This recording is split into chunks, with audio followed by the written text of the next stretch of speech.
You are good to go. Okay, everybody, thanks for joining us via Zoom tonight. This is the meeting of the Historic Preservation Architectural Review Commission for Thursday, February 3rd, 2022. And before we get started, I guess I got a couple of announcements. I'm not sure of the status of Phil Franz, but I understand that he has resigned from the commission, and but is coming back, not tonight, but maybe coming back to fill his seat until a replacement is made. But I did want to thank Phil for his service and possibly thank him for his continued service. He's been a great person to go to when you had questions. He's certainly knowledgeable with all his years of experience. So he will be missed unless he's coming right back, and then we can do this again. The other person I want to recognize is Robin Davis. He has taken a position with the Board of Public Works, and so Robin has left us, and we want to thank him for all his years of expertise and service to the commission as well.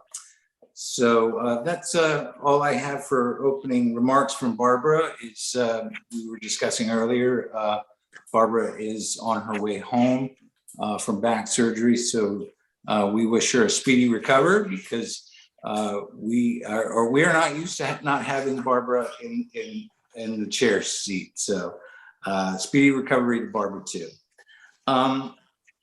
Can I get a motion on the minutes from the regular meeting? And then after we have a motion and a second, we can have discussion.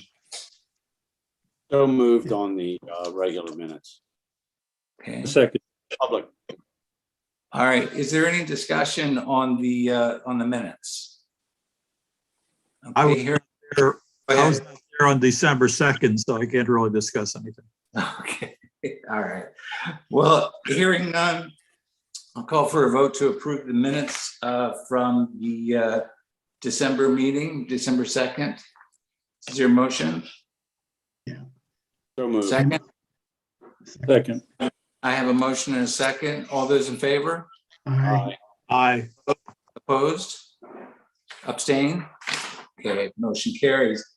The other motion that's needed is the HPARC public hearing minutes also from 12 to 21. Do I have a motion and a second?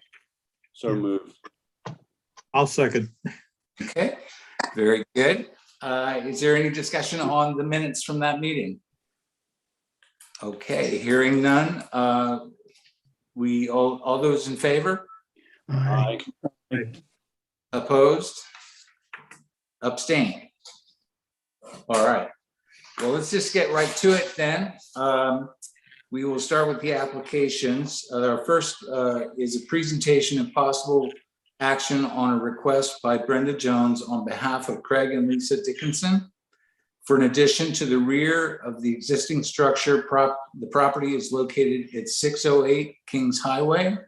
That's SCTM 335-8.11-8. I'm sorry, -188.00 R-4 contributing. Which now looks like she is screen sharing. Very good. Yes, so this is an addition, is shown in the back, and Brenda is on and can give an overview of the application. Okay, I don't see what you're screen sharing. They just have that little wheel going around and around. Uh-oh. Are you on your phone? There it is. There it is. Okay. Okay, good. Okay, hi Brenda. Are you with us? Yes, I am here. Okay, well, welcome.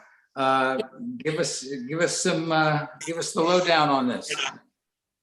Well, first of all, let me tell you that Lisa and Craig are trying to get in and they're having difficulty. So I don't know if you can tell if they're in yet or not. They are. I know Craig was. Okay, well, good. So first of all, as you just stated, 608 Kings Highway, and this is an addition to the rear right side of the property. I was able to locate the house on the 1922 Sanborn map, which, yeah, is included in the packet.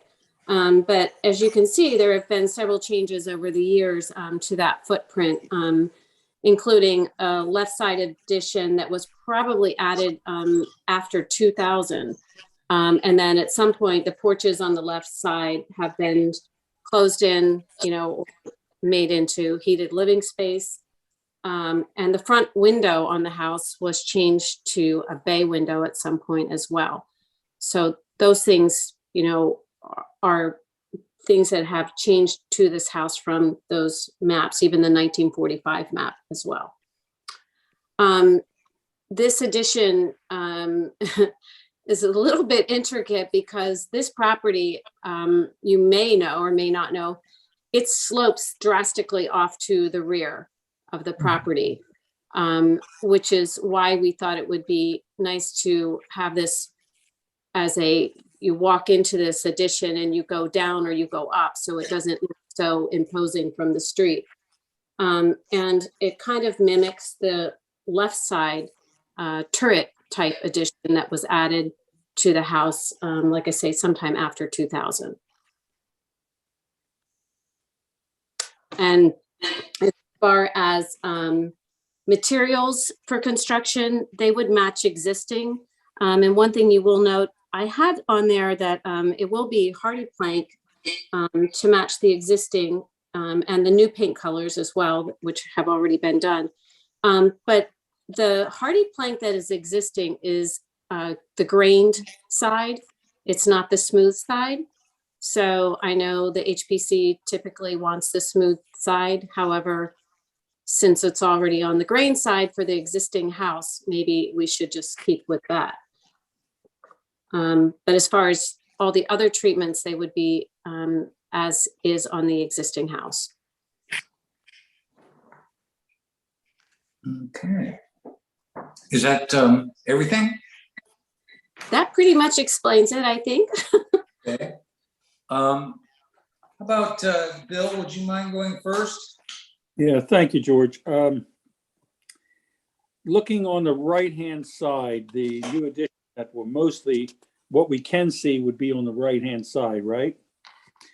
And I think that the addition of the turret on the right-hand side is in keeping with what's on the left, whenever that was built, 2000, whatever. But I went by and looked at that. There's quite a bit of area between the house to the right and that house. So there's more that you would see. For instance, in looking at your drawing at A104, you see those three windows. It looks like they're on the second level there. Yes. And so my question to those three windows, everything else has, and Mr. Burton would be able to use the right term, but I'll give it a try. It's sort of like a transom above the windows. It's like a board, Yeah. Victorian board above that.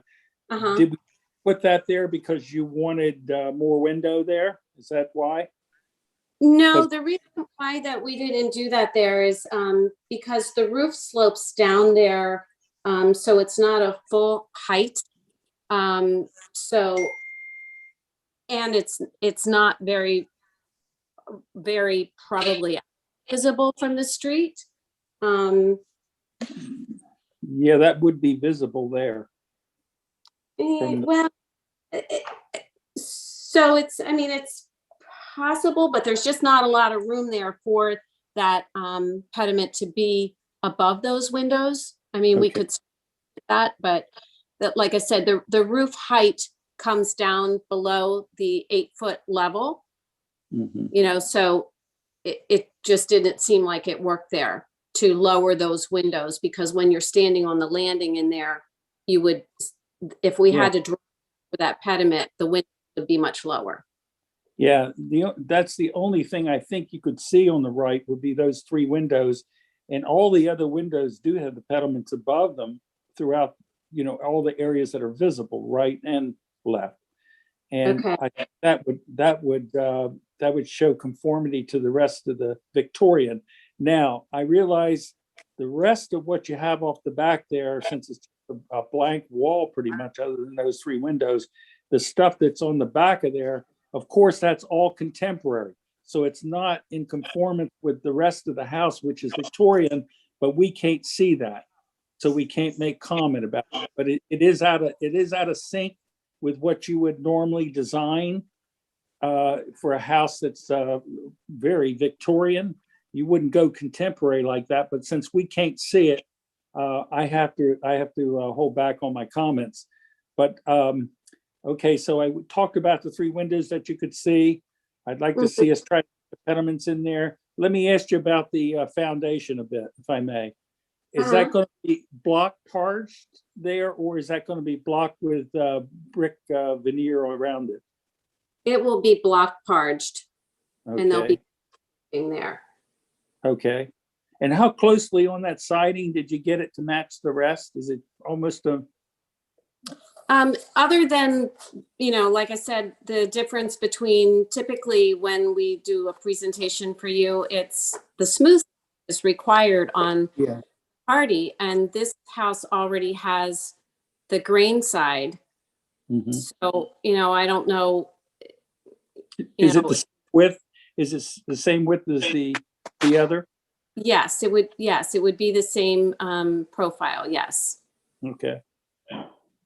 Okay, I'll step back and let others jump in at this point. Okay, thank you, Bill. How about you, Randy? You want to give it a go? I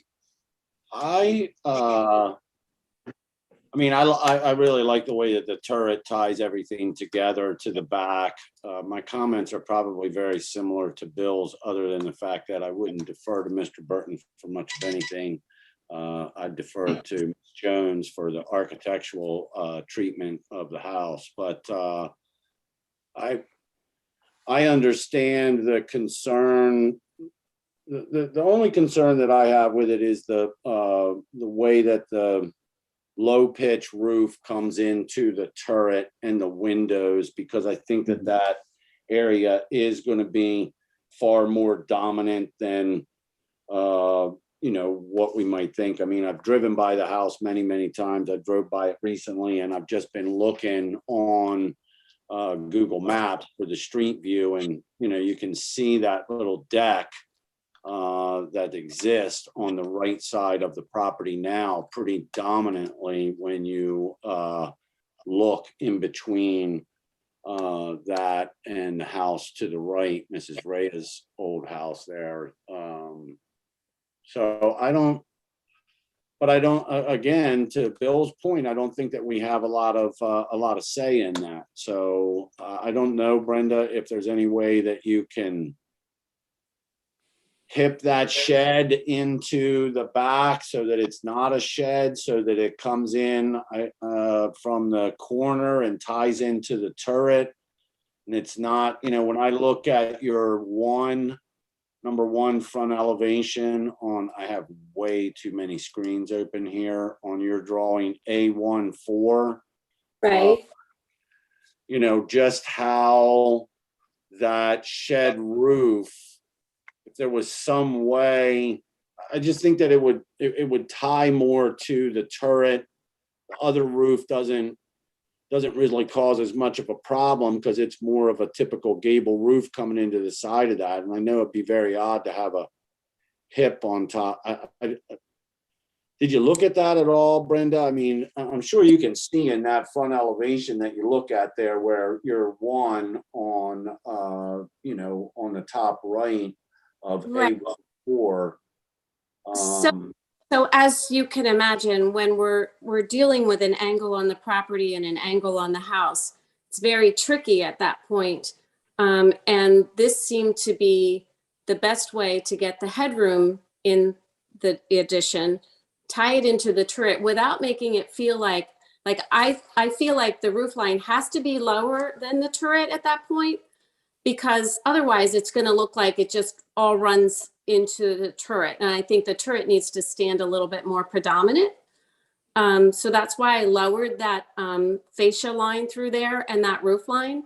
And my thought is that it makes it look from the front of the house that it is an addition that is, and most likely a more modern addition. And when I use modern, I mean newer, not added to the house, back in the 30s or 40s, but almost like it could even be a carriage style addition, and I think by keeping that roof line down, it separates it from the house, even though it's attached. That was my thought on that.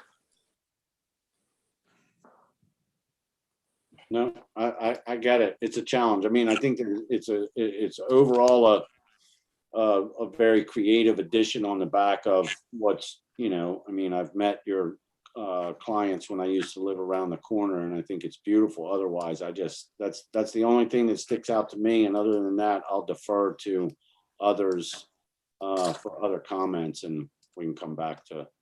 Okay. I get that it's challenging for sure. Okay, well, thank you, Randy. Michael, how about you go next? Yeah, I agree with some of the previous comments. I think that the turret, from the public view, if you're looking at the right-hand side from the sidewalk, the lot is on an angle, and that turret really does sort of balance the overall structure out. I also think that the addition shows a great deal of sensitivity to the Secretary of the Interior standards for new additions, and that the lowering of that roof line does clearly sort of demark the newer structure being put in the back.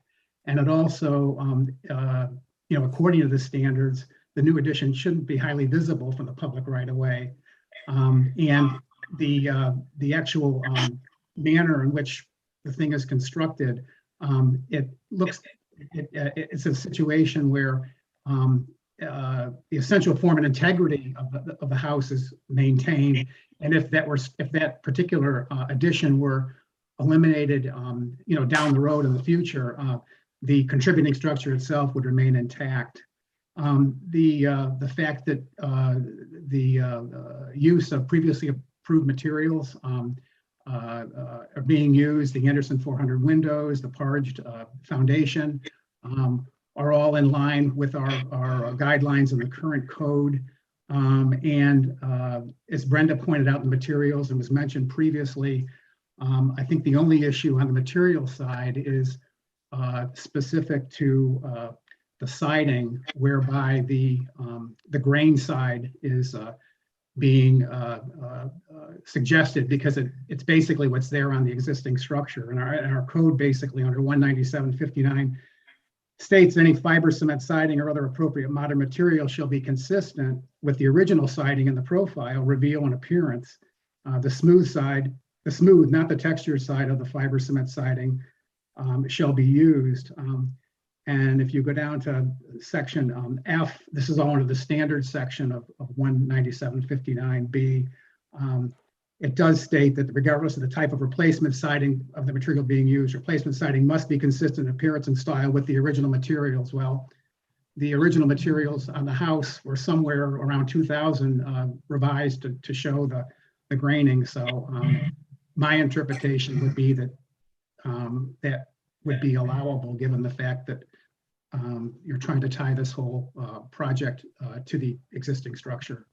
So that's basically all I've got on it at this point. Thank you, Michael. Joe.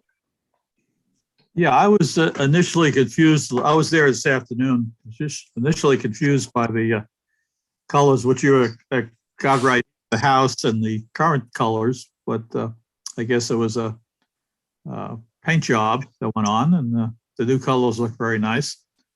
I like the idea of the turret being copied for the new side. It's helps balance out the rear. The fact that most of it's hidden behind in the back of the house, the windows don't seem to bother me, but Brenda's going to be a logistic nightmare to get construction material and equipment back there. I mean, the driveway on the left only goes about halfway down, and then there's some type of garden structure at the end of the driveway that probably has to be demolished. But that's not part of our deal here, so. But good luck with that. But yeah, I basically have no major objections. All right. So I think we've been through the commissioner, so it's my turn. And the only comment I have is on the blank wall, the wall with the 3 windows, and just that kind of blank wall going straight back. What's the reasoning for not having any windows there? Well, if you could be in the backyard and see the view that comes from those 3 windows, I think you perhaps would understand. It's basically a fence and a deck, Right. and all kinds of stuff on the property adjoining this. But Yeah. I do want to say, and this is something that, in preparing plans and working with, submissions for the HPC and trying to come up with things, I do know one thing, and this is kind of a very irregular shaped lot, but I do know that whenever Robin would get a submission for me, he would put the ruler straight edge on the front corner of the property and move it so to see what you could actually see from that front corner. I think the tricky part here is that if you look at this head on, you think that you can see down there, because you might be standing off the property line. But if you're actually on the property line, which is what the, original HPC requirements are, and you look from that point, what's your vision at that point? So if you put a ruler or a straight edge on the survey on the right front corner at the sidewalk, and you kind of laid it on that survey and kind of took it to the right, still staying on that front point, you're not going to see those windows or anything on that side. It's not visible from there. It's visible if you step off the property line and you're on the neighbor's property line, but it's not visible from that front right property line of this particular house. Okay, well, I wasn't too hung up on it. I was just. Well, I just was thinking of that because of, I guess what we talked about with, Bill and somebody else talked about the windows. So I just thought I would share that. Thank you. Janelle, do we have anyone in the room from the public that would like to make any comments about this? Don't see any hands raised at the moment. And Commissioner Thomas, and I would just say, just a reminder that if someone is going to speak from the public, that I believe our bylaws are 2-minute limitation on speaking. Yes, okay. Yeah, thank you. I appreciate that, Brian. Yeah, anybody want to talk? Only talk for 2 minutes. So, And you just need to raise your hand. There's a little at the bottom of the screen for Zoom. Yeah. It just says raise hand, and you can do that, and we are happy to allow you to talk. I see Phil Franz is in the room, and I believe that he wanted to make some comments. It was my understanding that he might want to make some comments from the public. So, Phil, are you there? Hi, all. Hey, Carolyn. Carolyn.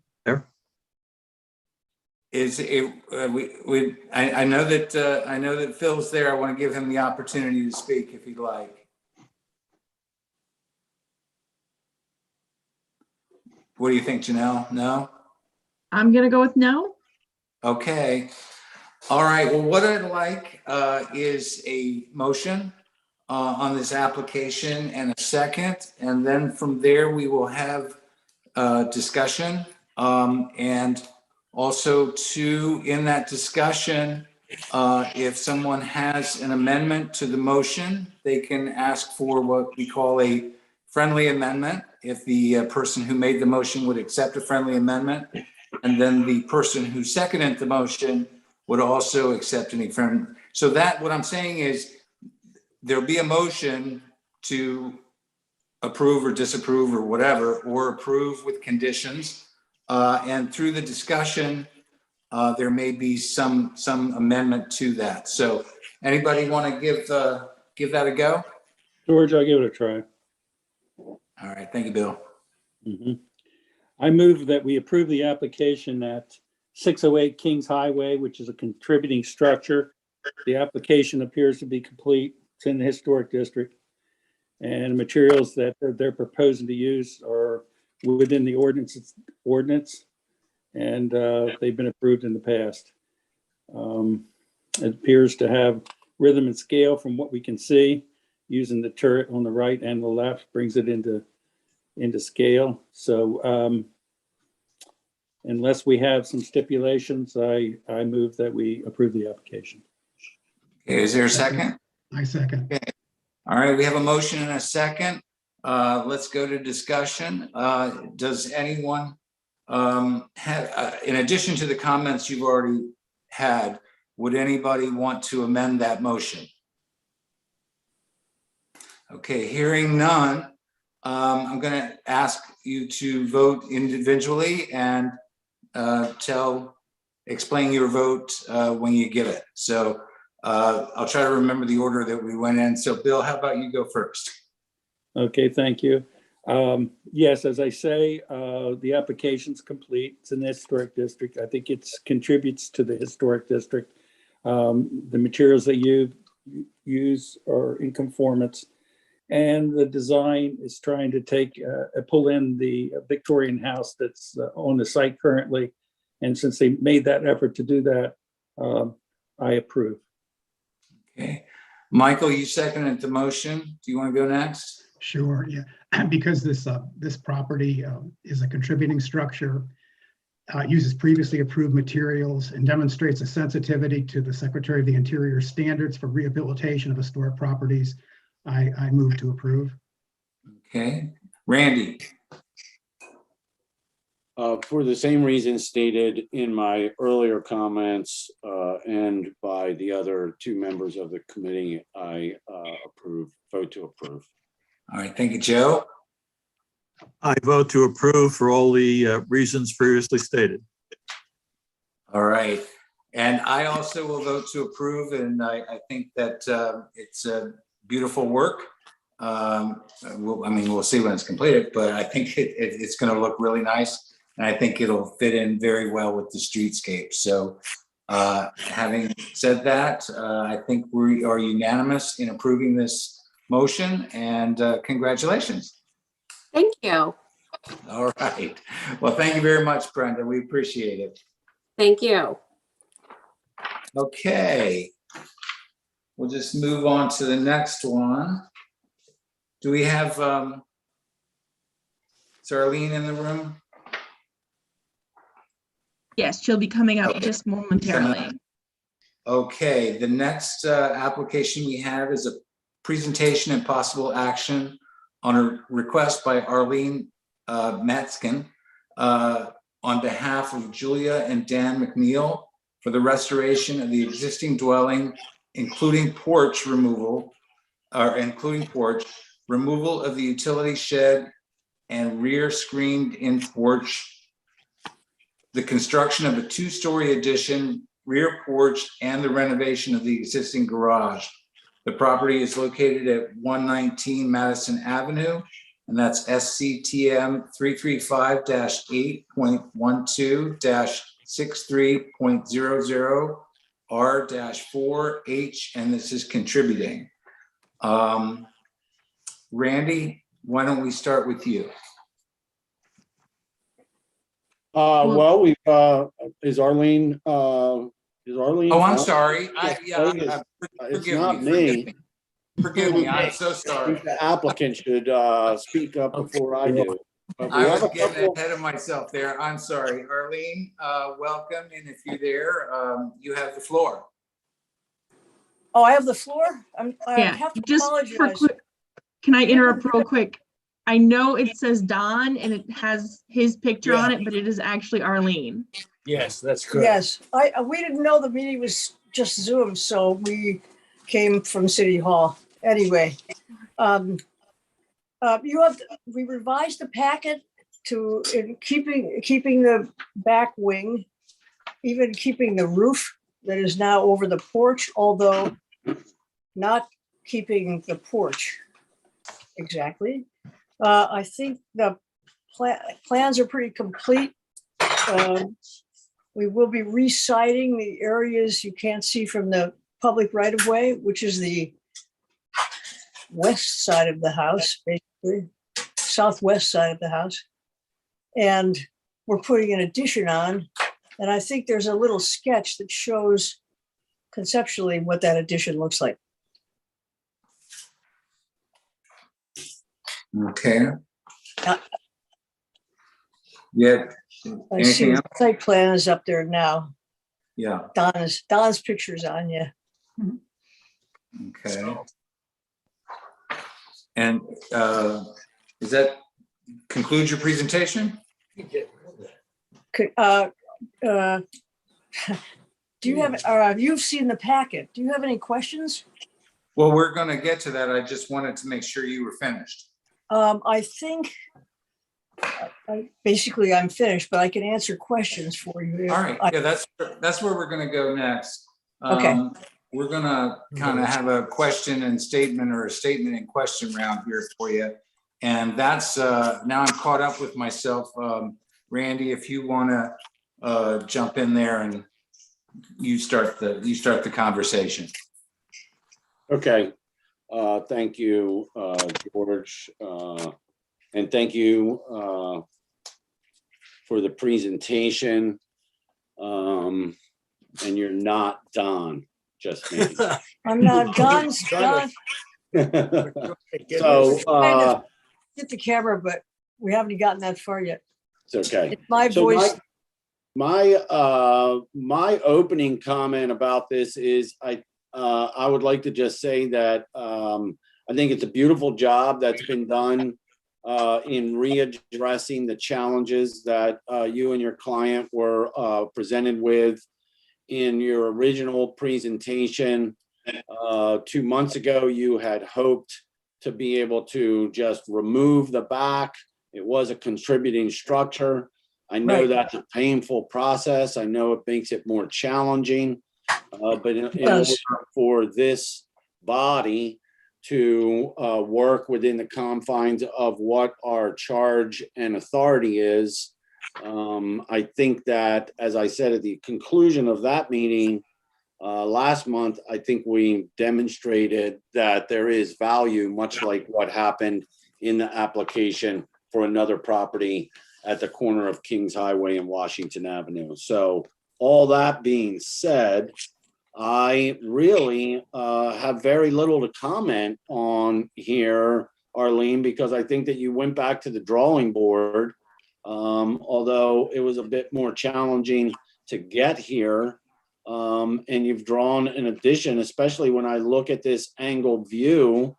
I think that there would be someone would be pretty challenged. I really like the incorporation of the additional windows in what will become that eating area in there, because I think it very much plays into keeping with how an addition that honors the historic nature of the existing house can be added on and make it work. So I think it's a strong plan. I think it meets all of our criteria, and I'm interested to hear what other members of the commission have to say. Okay, thank you, Randy. Michael, how about you take the deck? Sure, no, and I also would like to just echo what Randy had to say. I think that this submission is extremely sensitive and responsive to this very, very nice contributing structure. I particularly like the plan to restore the front porch. I think as well that using the Marvin ultimate double hung windows, adding the 2 additional ones to the original structure really adds to that portion of the public view. I think that the other materials being proposed have previously been approved. The fact too that you plan on restoring that garage, which is very, very unique to a lot of properties here. There aren't that many around anymore. I think is really, really a good thing. And I think that your proposal to use natural materials, the cedar shake on the garage is in compliance with our suggested code references. I think that all in all, you've shown a very, very strong sensitivity to the Secretary of the Interior standards. It's very, very clear where this addition begins and ends. And I just want to commend you for the extra effort that you put into the submission. I think it's really going to add significantly to the overall rhythm and scale of the streetscape. Great. Thank you, Michael. Joe, how about you take the next? My 2 cents is I do like the addition in the back. It's going to be a great improvement. What's there? I hope the neighbors appreciate it because you can't see too much from the front street. And dressing up that garage with a new pair of doors in the front will definitely help. The one interest I have is in the existing asbestos shingles that are there. And I'm hoping that your contractor will handle them discreetly whenever he has to remove any or attach to them. And the fact that you're painting over them too will help contain any loose asbestos fibers that might get around. But yeah, that's definitely going to be handled by kid gloves. Right, we'll make sure they're removed. The ones we remove, we'll make sure they're removed in a hazmat kind of way. Yeah. Excellent. Thank you. Thank you, Joe. Okay. Bill. Yes, thank you.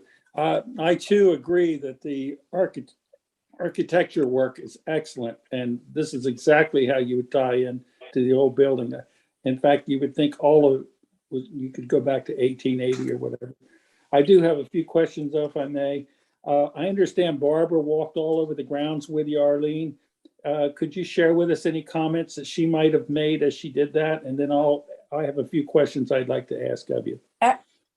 Actually, Barbara met with Julia, and then Julia McNeil and I, who's here also on this meeting, we met with Barbara and Robin in the office one day and went over sort of. Leave it.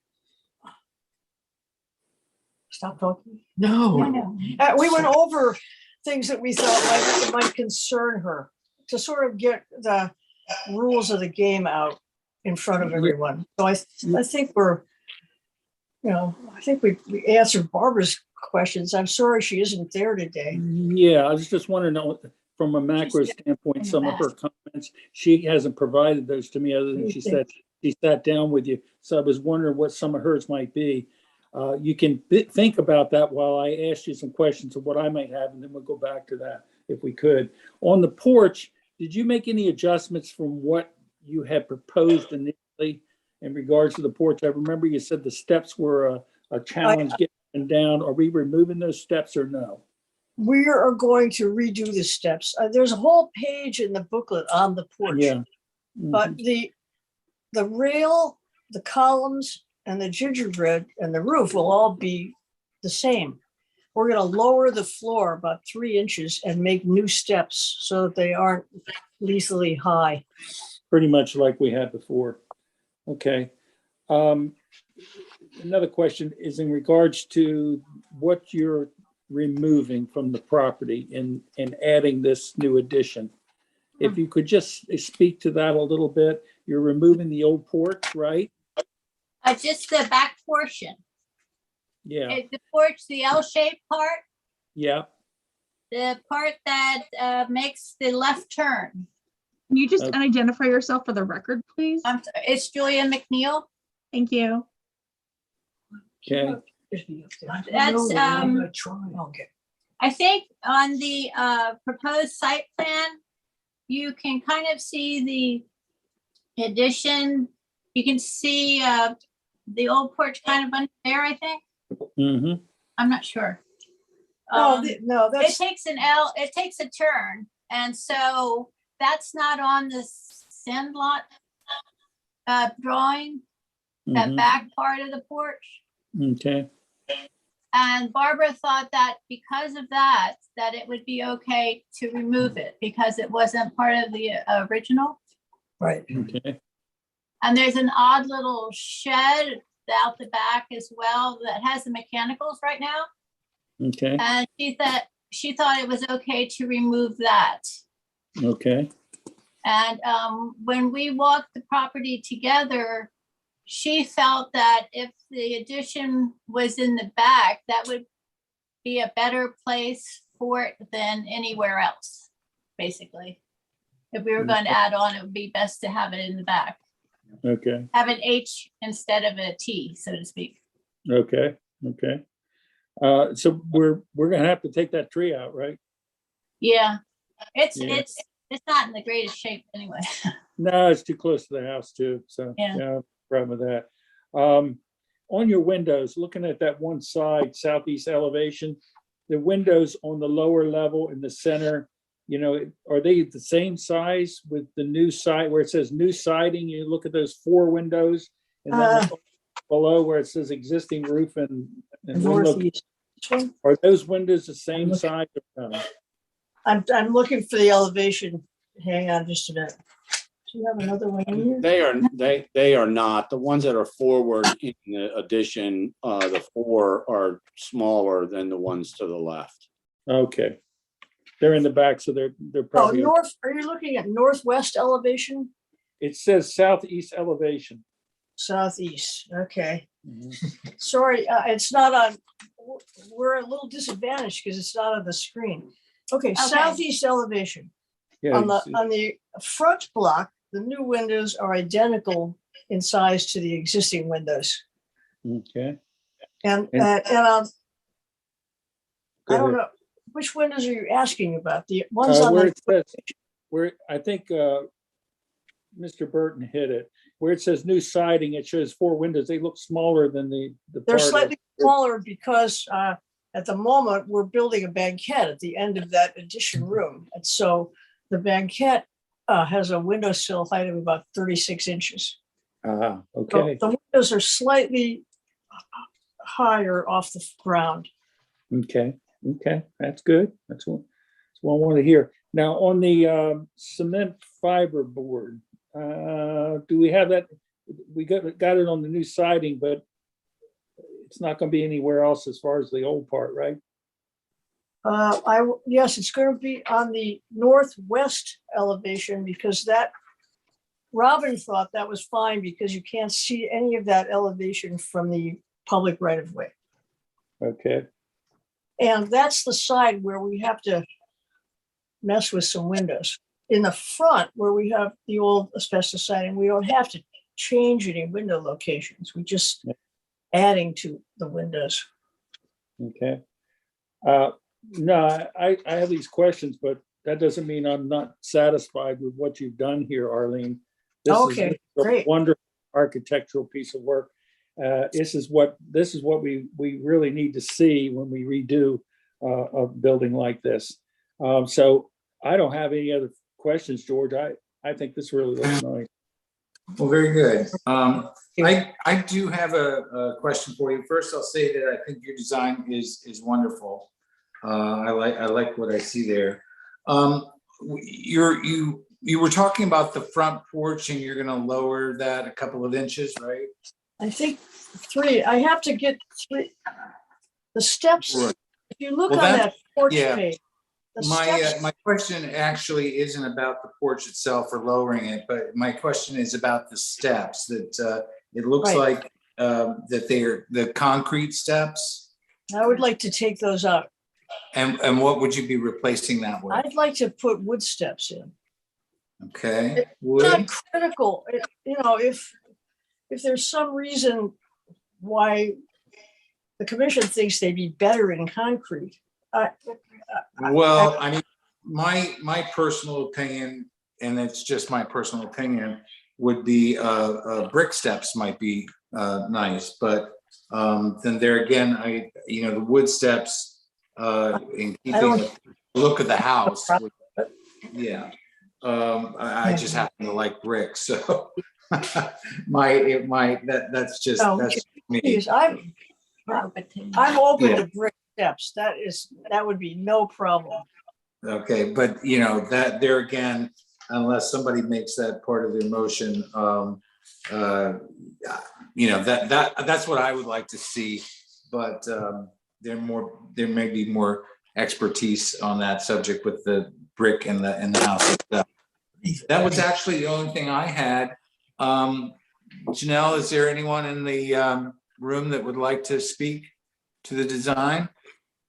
I don't see any hands raised at the moment. So again, if anybody wants to speak who's an attendee, just please raise your hand or put your question in the Q&A and we're happy to address your questions. And also too, as Brian mentioned, we will limit anybody that wants to talk to 2 minutes. If you exceed that, no disrespect intended, but Janelle will cut you off, turn your mic off.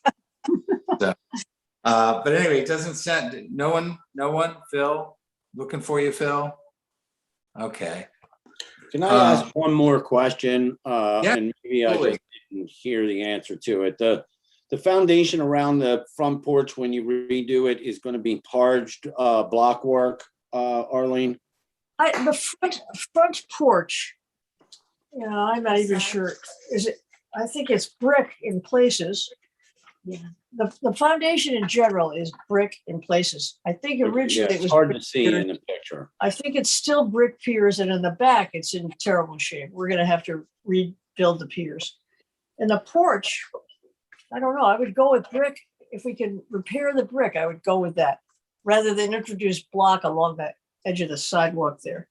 Yeah, no, that's what, I just can't But- see. The picture has a lot of growth and you I can't. can't tell. I was either. just curious. Okay. I think there is a picture somewhere showing the side of the porch with a little brick showing. It's permanently brick. Yeah. This brick. I think But it's a if mess. Yeah, if it's brick, And it's a mess. we'll do the brick steps too. Yeah.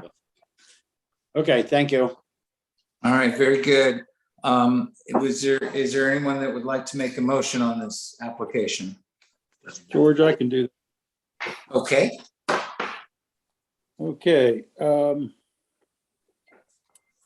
I move we approve the application at 119 Madison Avenue with one stipulation, brick steps in the front.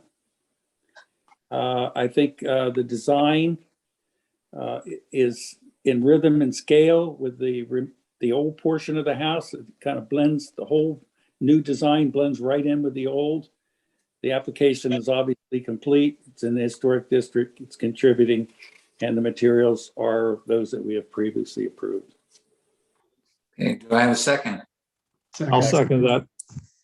Okay, thank you. Let's, we'll have a motion and a second. Do we have discussion? We'll go, I don't see why we necessarily need to go in order for discussion. We'll go in some kind of order for our vote. Does anyone have any additional comments that they want to make or discussion on this application? If I could just make a comment. Yeah, go ahead.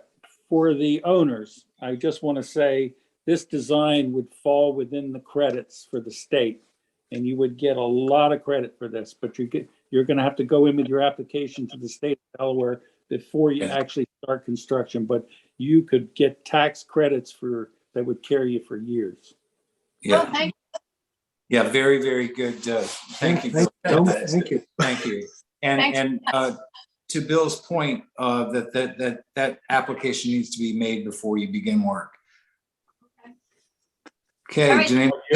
You'll have a good long wait with those ultimate windows. Actually, can I comment on that for a second in this Yes. comment period? Absolutely. Because I think as a body, we ought to recognize this. So a Marvin ultimate window right now is a 26 to 28 week lead time.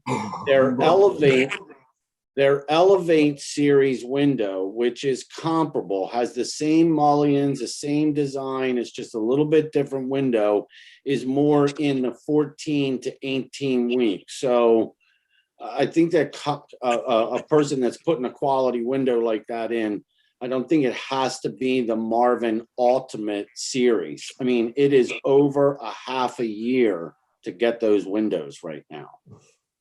Unless Yeah. somebody's got some other magic gun. If they do, they should call me because I'll buy the gun from them. Right, Jonathan. What's the one that's fewer weeks? Elevate. It's what Elevate. used to Okay. be. I think I need to Arlene, check it's that what out. used to be their integrity line. So Integrity, it's one down from the Ultimate. It still has all the same exterior profiles. Same I would spacer bars, investigate that. same spacer bars, Randy, in the Yes. multis. Yep. You can still get all of that in it. Do you want to make that a friendly amendment to the motion?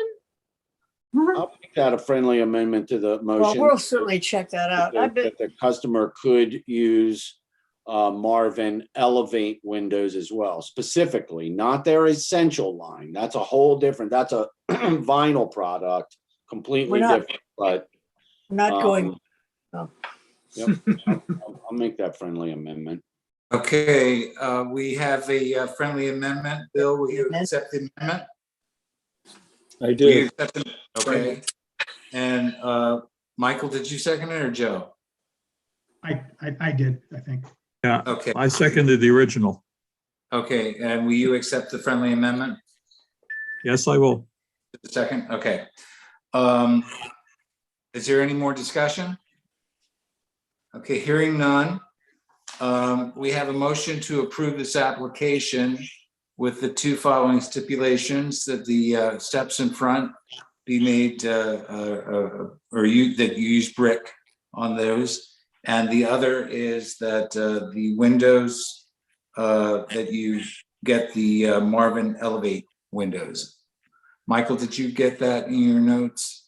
There, you're my Actually, secretary, so he's. was it it's the Marvin Integrity, right, Randy? No. It's called Elevate now. It used to be Okay. called, and I don't think it should be that they have to get that. Have to do it, but but they, can It's an use option. Elevate. it's an Well- option. It's an option. Okay, in that case, I don't think that needs to be a part of the motion. You're just making a suggestion Yeah. that they go check that out. So I think that since you're leaving that to the discretion of the owners, that does not need to be a part of the motion. So the motion we have then is that we approve this on the stipulation that brick is used on the front steps. So everyone understand the motion. Will go for a vote. When you vote, if you'd say why you were voting the way you are. Hey, Randy, why don't I see you on the screen? Why don't you start? Oh, perfect. Yep. I move affirmatively with the application because the application is complete for this property that is within the historic district and is a contributing structure. That the use of materials as indicated. my name. Really? Arlene, you have to unmic yourself, dear. Yeah, Arlene, can you mute Am your? I muted? No, you're No, not. Can you mute yourself?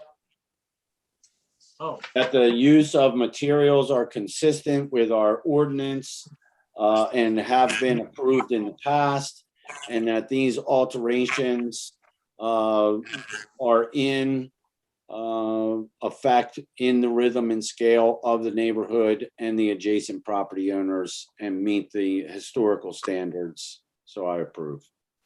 Thank you, Randy. Bill? Yes, definitely. Everything Randy said, the rhythm and scale is in sync.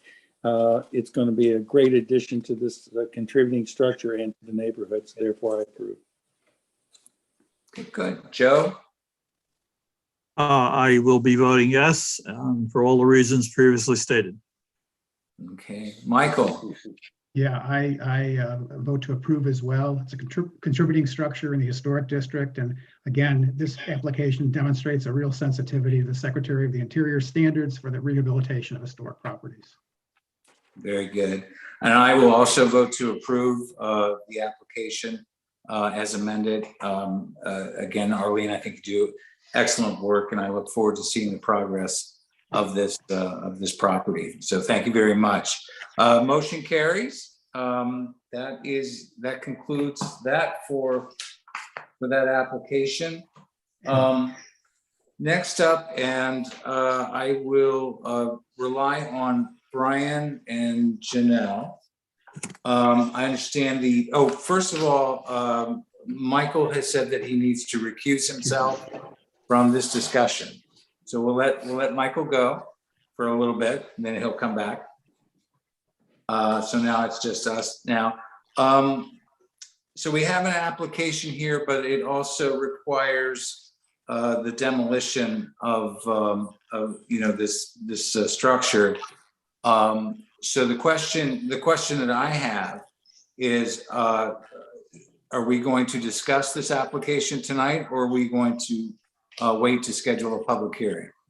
So Commissioner Thomason, the purpose of tonight's meeting, if the application is going to get discussed at all, would be to ensure that this is the proper designation of a contributing structure.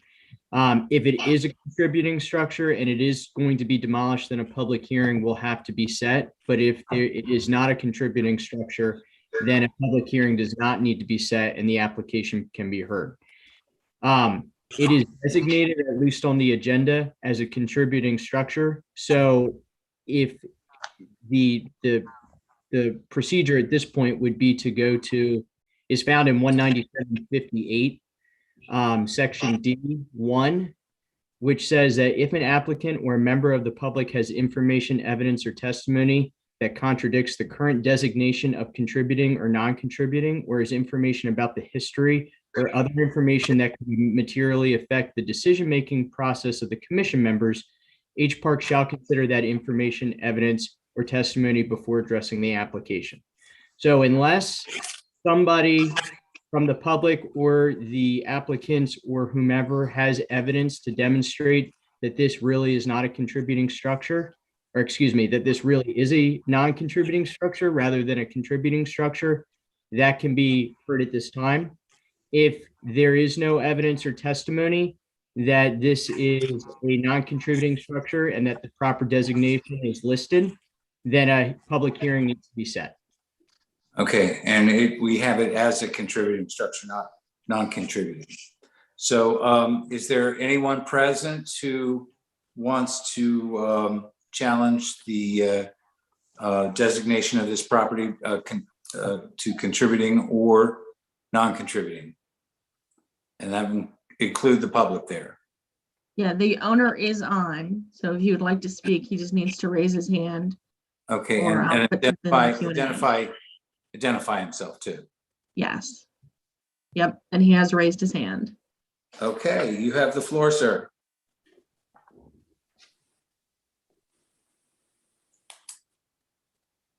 Mute. Mr. Fletcher, we just can't hear you at the moment, so if you want to check to make sure you're not muted, thank you. Can you hear me now? Yes. Yes. I'm Charlie Fletcher. My wife and I bought the property 11 years ago. We are moving to Lewis this summer. We had not used the garage for a number of reasons over that period of time, and I outlined those in the application, but the slab is cracked.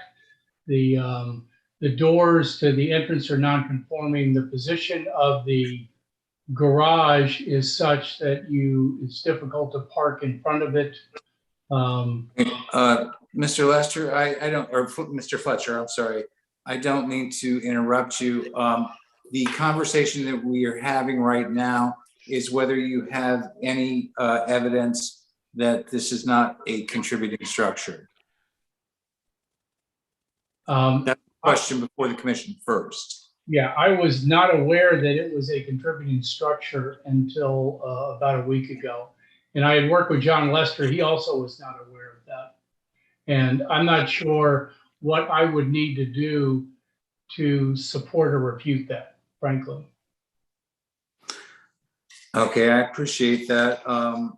But what we have in front of us designates that as a contributing structure. So for us to be able to move forward, unless there is evidence otherwise, this would have to go to a public hearing for the demolition of that structure.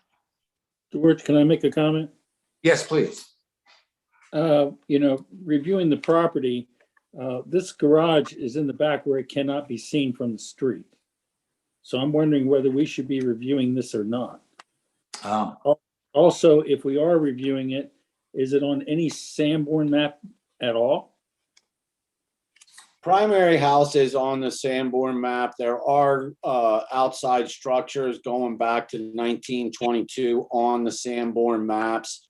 It's with it being a Sanborn map, it's hard to be able to tell because these detached structures like this, especially with alley access on those maps, are not necessarily accurate to a meets and bounds or measurement situation, but it does indicate that there was a structure on that property going back, well, two structures. In the 1922 map, there's a single structure, and then beginning in 31, there's a second structure. For some reason, the 1945 map is not in my book, but that's besides the point because it's there. Okay. And then Commissioner Landon, I'd just like to say, I don't know if you look at this from the street, because it has multiple views, it is visible from Orr Avenue as well. I'm not for or against anything here. I'm just trying to stipulate whether we have to have a hearing or not, right? Because That's a good point. again, if you take the Google map and you just go, because that's where we can see the street view the cleanest, right? That's a car in the street videography of all of the streets of Lewis. From any point on Orr Avenue, other than right at the face of the garage of the Savannah Inn, you can see this structure. So it is visible from the street. And when there are two streets, we have to look at both streets as a commission, at least. I mean, we can ask our counsel about that. I'm sorry to interrupt, Bill, but I just thought, No, I appreciate that. And I'm familiar with that alley. I call it a cat alley in the back there. I mean, there's nothing to it really. It's not paved, I don't believe. I know the neighbor next door, so I've been back there. And so that would be visible from there. You're right. I didn't think about that, but I know from 324 Savannah, it is not visible. But since it is visible from back there, you're right. It would bring it into play. If it is a contributing structure. Right. And that's a very good point. Thank you, Randy, and thank you, Bill. So I think the discussion on whether or not it was going to move, the conversation was going to move from whether it's contributing or non-contributing, which is what we're discussing, to whether it's viewed from the street. So I think we have evidence that it is visible from the street, from Orr. So the conversation continues. Does anyone have any information whatsoever about whether this would be, needs to be, I guess, reclassified as non-contributing? Okay, hearing none, this application is going to have to go to a public hearing, which we can schedule for next at our next meeting. For the same, we'll schedule it before our regular meeting starts, so we can do that. So Brian, to that point, we will not have a discussion on their plans. Correct. No discussion on the merits of the application. Okay, well, we will get that public hearing scheduled for the next meeting. Can I just offer something up just as a note about what this public hearing is, because we as a body are making a declarative statement that it's a contributing structure.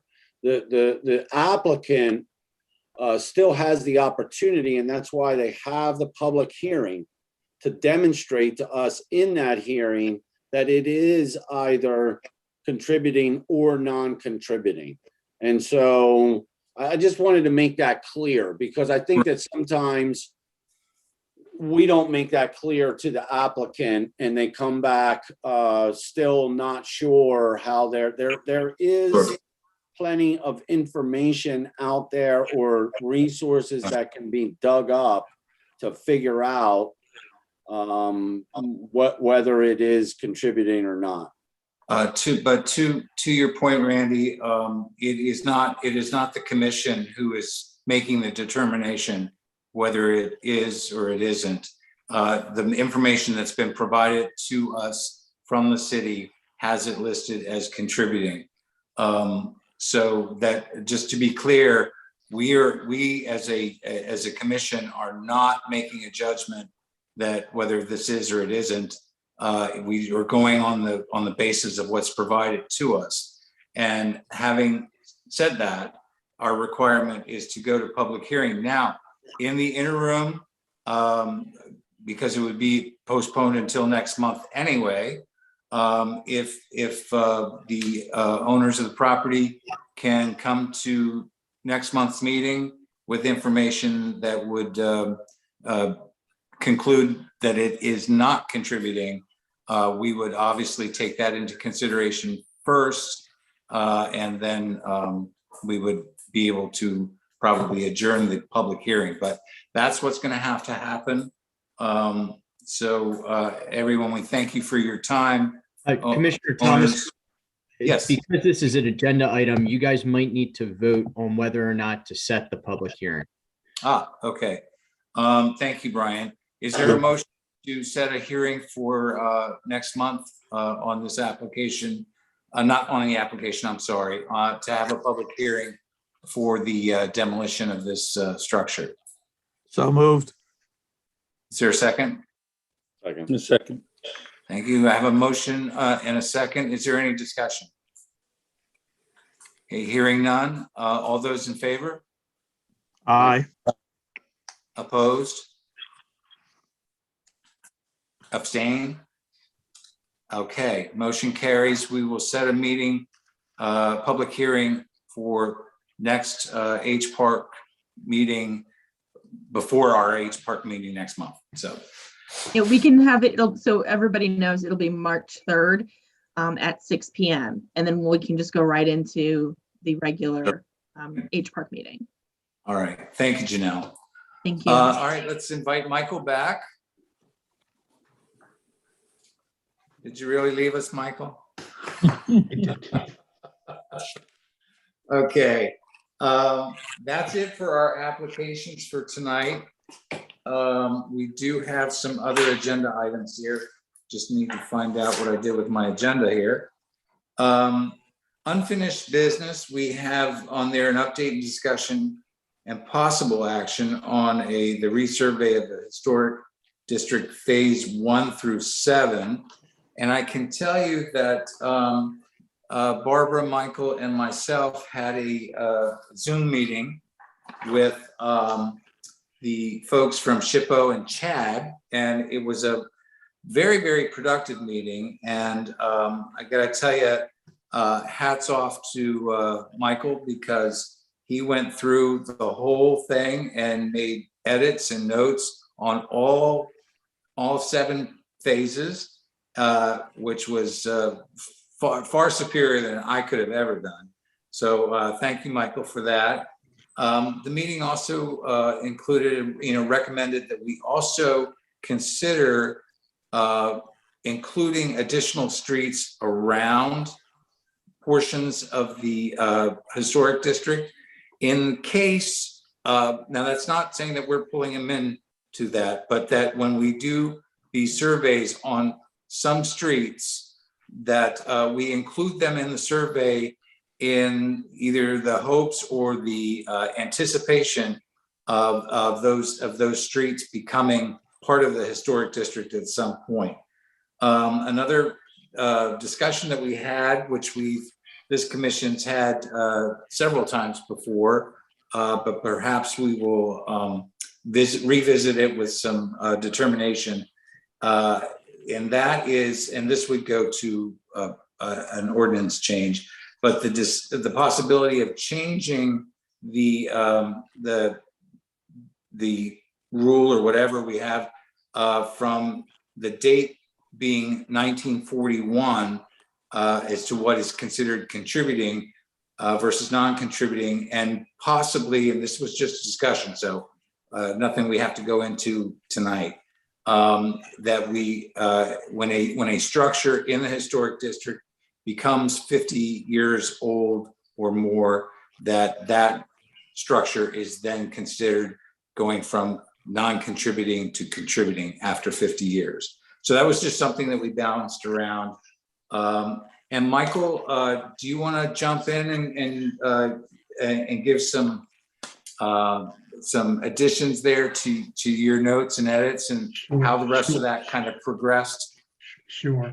Yeah, I think everybody knows that over the last 7 years, well, actually 6.5 years and 850 some odd pages later, there have been 7 surveys done. And basically during this discussion that we had with Chad and Shippo, the focus was on survey number 7. And basically the grant expired at the end of January, and both entities wanted our feedback on the submission so they could close it out. And then we also talked about the need for consistency across all 7 surveys, and the need to make it user-friendly.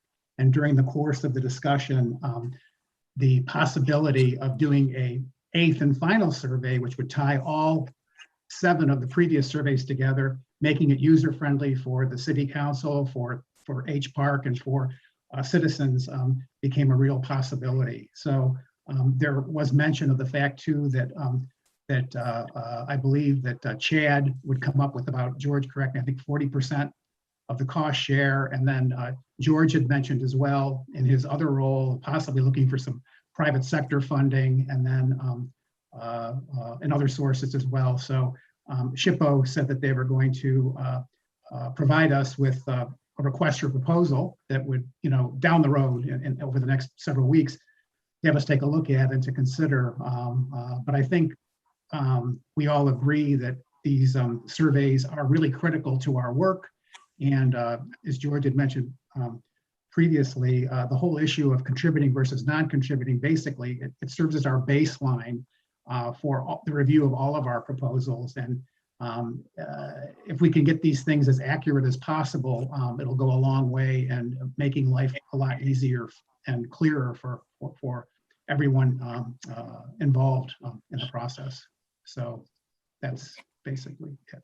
Yeah, very good. And so I think I don't think I'm being overly optimistic when I say it sounds like we could be seeing light at the end of the tunnel on these surveys for now. And like Michael said, we do another one that ties them all together, and that there's either through the city's website or an independent website, .org or whatever, that this information is available online to everyone, and that also perhaps that web design could include a cross-referencing anywhere from the tax map number to the address or crossing somewhere. So it's very user-friendly. That's one of the things that we discussed, was that if it's easy to go to and it's easy to use, it'll really clear up a lot of confusion and also be very accurate. And I want to point out one more time that Michael's edits to the surveys and how he got them all to be uniform, because actually they weren't. So he had all 7 phases. Primarily, we decided to go ahead and move forward with phase 7, although Michael got the edits to the other 6 surveys to the folks over there, and they will do that. But they needed to wrap up phase 7 before we before the deadline. So that's what we concentrated specifically on that. So it was a very good meeting, and I think if there's an opportunity for us at one of our meetings to invite these folks down, I got to tell you, hearing about these surveys and looking at these surveys over the past several years, and what I consider to myself to be a layperson in that field, I really walked away with that meeting with a very clear understanding of what all this means. So if you can crack my nut, you can go ahead and anybody who will get a better understanding for what's going on here. And so good work by all. So thank you. And thank you, Michael. Did anybody have any questions about that subject? Nope. Okay. Okay, there's an update discussion and possible action from HPARC on ordinance for potential classification changes and additions. One thing I wanted to mention, and Janelle, if you would speak to that, but everyone received in their packet the zoning codes. That I didn't quite remember or understand why that was there, and I asked around. Basically, Janelle provided that to us for our books. If you go to your HPARC book, there is a section there on zoning. So that's where you would add those pages to your book in case anybody else wasn't clear as to what we were doing with that. But that's the case. So thank you, Janelle, for getting that to us. I don't know if you have a 3-hole punch at City Hall, but that would be a little kind of helpful unless somebody else on the commission has a 3-hole punch they want to share. I do Come to not. my office anytime and borrow mine, George, anytime. Yeah, mine too. Thank you. Thank free you, up. Randy. We'll be happy to help with that. All right. You know, Okay, can you email that to me? Because I typically don't pick up my package. I typically just print things out here at the office. So you also might want to make a note of that, because then you won't have all the extra papers laying around there. I mean, I have a plotter and oversized printer, so if I need a document, I typically print it here, but otherwise I just use all the documents online to prepare for the meeting. So, but Not a problem. I didn't pick it up. I can stop and pick that up if it's all just sitting there, I suppose. Probably easier than you. So if you use the online code, it's Yeah. all updated to the online code. This was just Yeah. the paper version for everybody. Oh, okay. Yeah, I can just print out the one sec. So it's just all of 197 from E-code. Yes. Yeah, it's just, we updated, council adopted several ordinances, one of which was the fence height. So now you have the paper copy to go into it's been codified, so it now shows up on the online code. And then we provided paper copies for everybody who has a paper version. Okay. Great. Thank you. Question for Janelle. Yeah, go ahead. Janelle, do you want these 3 packages back? I mean, Robin typically wanted them back. If you don't mind dropping them back off, we'd appreciate it. I can do that. Yeah, okay, thank you. Thank you. While Janelle, we're talking about, George, do you mind if while we're, go ahead. You're well, no, you go ahead. I wanted to have Janelle update us on the discussion of possible action, but let's go ahead and get questions going for Janelle if you have something. Well, mine is not about the action specifically as it is. It's something that Brenda said in the meeting that caused me concern. So I was doing, if I look distracted here, I really wasn't just texting with my children, although they've tried to text with me. I was reading our ordinance, and in public view has a much different definition here than what I heard Brenda saying when she was talking about her presentation.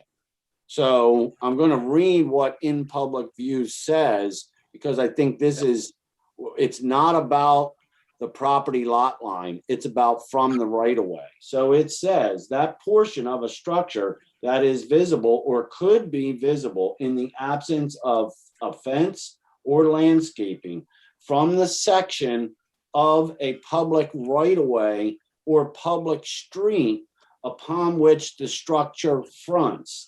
And then it goes on further. If the structure is located on more than one street, then that portion of a structure that is visible or could be visible in the absence of a fence or landscaping from any section of a public right-of-way or public street abutting a property line of the property on which the structure exists. So I mean, it's a very tight, so if we're talking about ordinance and cleaning things up, I understand, and maybe it's a misunderstanding, and maybe Brenda's still on the, I see her name still on there. It could just be that she hasn't shut her computer off, but I never, as an applicant before I was a commissioner, thought that it was a strict adherence to only lot line to lot line visibility, because that would, well, I just never understood that. And I don't know, and that's not what it says here in black and white. So I don't know whether that's for clarity from other chairs or from Janelle or from our council, but it was my understanding that if you're standing on the street anywhere along that you can see the front or side of that property, if it's visible from the front, then it applies. I mean, because you could easily say, well, I was standing in the middle of the house and it's on a 50-foot lot and the house is 40 feet wide. You can't see anything past the front two corners of the house. All right. No, what I think Brenda said is that Robin would help her figure out and help others figure out, from the road, draw a line to see what they believe would be the visible area, which you can do. It wasn't going from a lot line to a property line or anything like that. I think he was just trying to help people figure out what portion of the additions in the building were actually visible to make the determination whether or not what needs to come before the HPARC and what could be handled. Exactly. I just think want to. that's all he was doing. But it was just trying to figure out exactly where that started and stopped for reviewing the right information. I'm going to jump in here real quick. I think that the subject is related to the topic on the agenda because we're talking about different ordinance, and we are still in public session. So I would like to invite anyone from the public who would like to comment, and I'm specifically thinking of Brenda Jones. Anybody who'd like to comment on this subject, invite them to raise their hand. Anyone? Brenda has her hand up. Okay. Yeah, well, Chair recognizes Brenda Jones. Brenda, unmute yourself. yeah, it's just going to take us a minute to get her the ability to speak, and then so she then would have to unmute herself. Here she comes. Okay, yeah.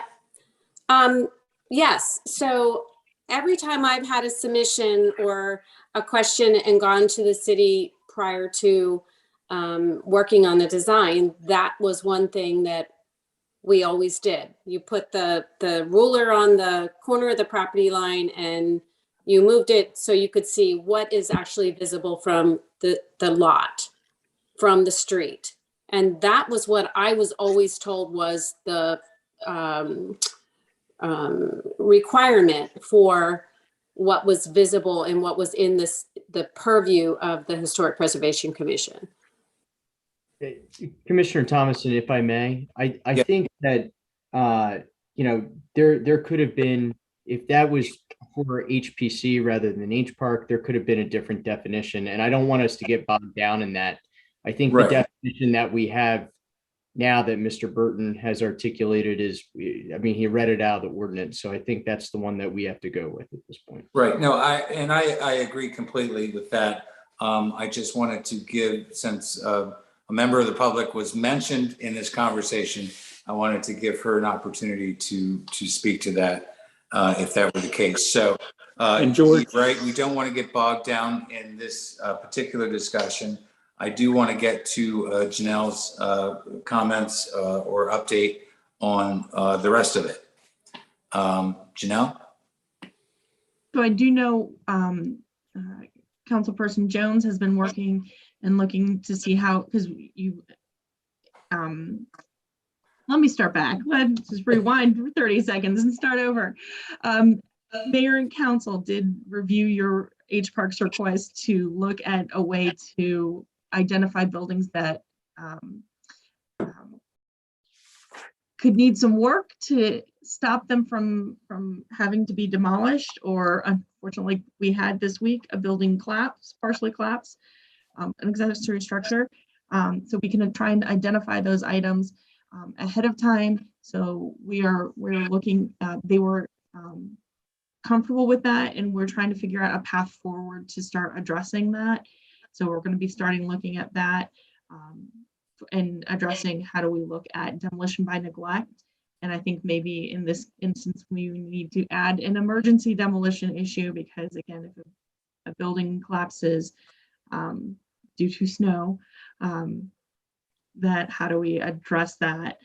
So I know we will be, so at some point, moving forward with an ordinance. It's not going to be the next couple of weeks. I apologize.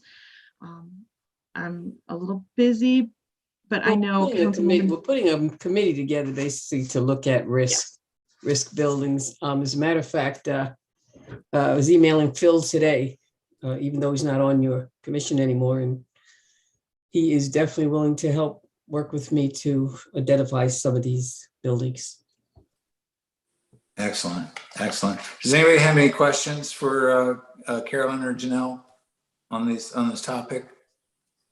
Yeah, I do want to mention that whether Phil comes back temporarily until a replacement is made, we agreed in a conversation the other day with Barbara that he would definitely be a resource for our commission. So Phil will. I intend to use him. I intend to use him on the group I'm putting together. So right, absolutely, absolutely. Okay, well, if no one has any questions for Janelle, we can. We don't have any new business, but we do have chair and staff, and Bill has expertly handled that in Barbara's absence. So we will let. What I've been reviewing since she's been absent, it won't show up until next month. So we all have a sheet that shows what has been approved from the prior month, and I went down and looked at that. I wasn't involved with any of those on the list here, but I'm sure Robin and our chair was. So I don't see anything that stood out to me, and that's all I have. I might have a typo on that, folks. The comment on the Lewis Historic Society, I think it should start with, instead of remain, it should be remove. Remove existing metal, cedar shake, and asbestos shingles and replace with. So I think the first word should be remove rather than remain. Yeah, I see that. We can update that. Thank you. Yeah. Okay, anybody else have anything for the chair and staff? Well, folks, that will conclude our meeting unless anyone has anything else for the group, but I'll tell you, it's not on the agenda, so not happening. George, I have one more second item. DelDOT has a virtual workshop coming up Wednesday, February 23rd from 4 to 6 p.m. It's on the Kings Highway corridor, not in the city of Lewis, not in the historic district, but basically from Route 1 to Freeman Highway. So if you want to see what plans are being made for Kings Highway nearby, go on to the DelDOT website, look under projects or virtual public workshops. It's for Wednesday, February 23rd. You can see what's planned for Kings Highway outside of the city limits. What's that website again? It's the DelDOT website. Oh, right? DelDOT. The city, Okay. if you're Right. part Yeah, of the city, will be doing an email blast. Yeah. Excellent. And And you we'll can do link to it. something, I think we were going to do something like that. Yeah, just to let you know up front. Okay. All right. Well, thank you, Joe. All right. That George. yeah. George, I have a sidebar question for our attorney when the opportunity can present itself. Go ahead. And it's Or in you regard, need to speak to him in private? yeah, if it could be, just, Okay. we could just leave him up so I can ask him a couple questions real quick. Sure, that would be fine. Janelle, could you make me a host or Bill a host? We can do that as soon as we adjourn. Thank you. All right, yeah, all right. Do I have a motion to adjourn? I move to adjourn. I'll Second? second. All right, all those in favor? Aye. Opposed? There you go. All right, we stand adjourned. Thank you, Thank you very Very everyone. good. Very good. Thank you.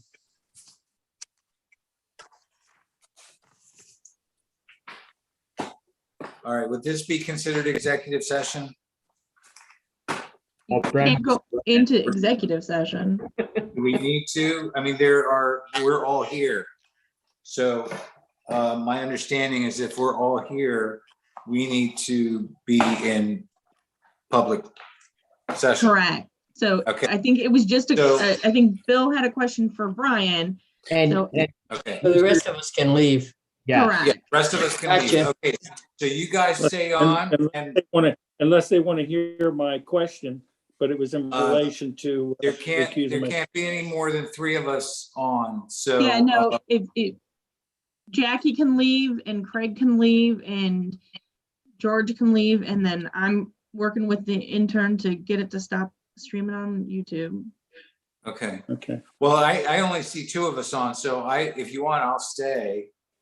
okay. I'll be real I- quick. I just want to ask Brian a quick question. yeah. And why don't we wait until Janelle gets us off YouTube? Because right now we're on it.